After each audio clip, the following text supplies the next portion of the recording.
The first thing we're going to look at is a hands-down approach to your questioning in your classroom, where you, the teacher, determine which students answer your questions rather than students putting their hand up to opt into your questioning strategies. So let's look at why the hands-up approach doesn't work. We'll kind of pull it apart, and then we'll talk about why the hands-down approach is really, really effective. So the hands-up approach, that might seem quite nice to start with, because you ask a question, so therefore you want an answer. Student puts their hands up, they're really enthusiastic, they want to share something with you.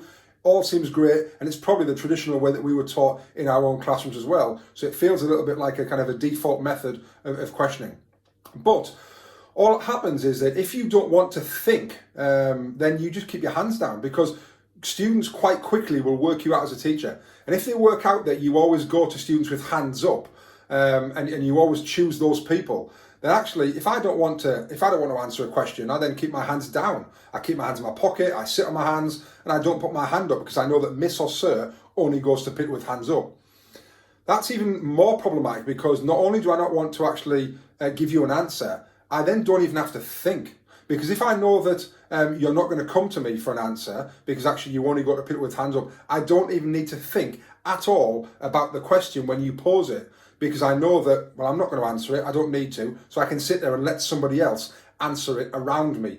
And I think that's really kind of prevalent in quite a lot of lazy boys as well, that if you have a hands-up approach, they'll probably check out completely of your lesson at that point, not have to think, not have to contribute, not have to give any kind of answers at all, and they just sit there quite passive. So it's a really, really dangerous strategy to do that.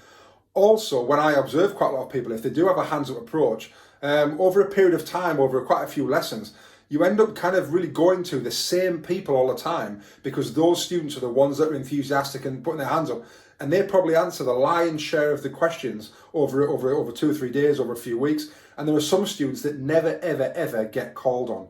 And we need to make sure that we're involving everyone in our questioning. So a hands down strategy is great, because you decide who you're going to kind of go to and hot seat or pick on, or whatever kind of terminology you want to use, for them to actually answer the question.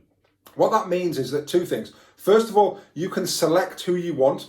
It might be you want to start with a pupil premium student, you might want to start with a higher ability student, you might want to start with a lower ability student, you might want to start with the person that's been looking out the window and not paying attention for the last 30 seconds to kind of, get them back in and check them back into the lesson. So you might want to use that, that method. But also, secondly, it makes every single person in your classroom think about the answer to that question, because none of them know who's going to be called on next.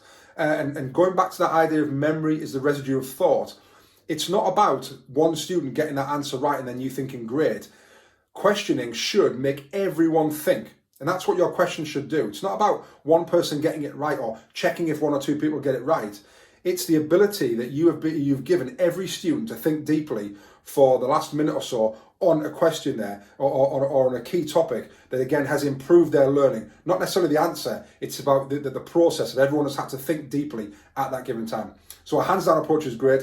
If you want to then take a few hands afterwards, again, that's fine. Students might want to be enthusiastic and share something else with you, but a general hands down approach will massively improve the quality of your teaching and the frequency of the deep thinking of all students in the classroom, not just a few that want to participate.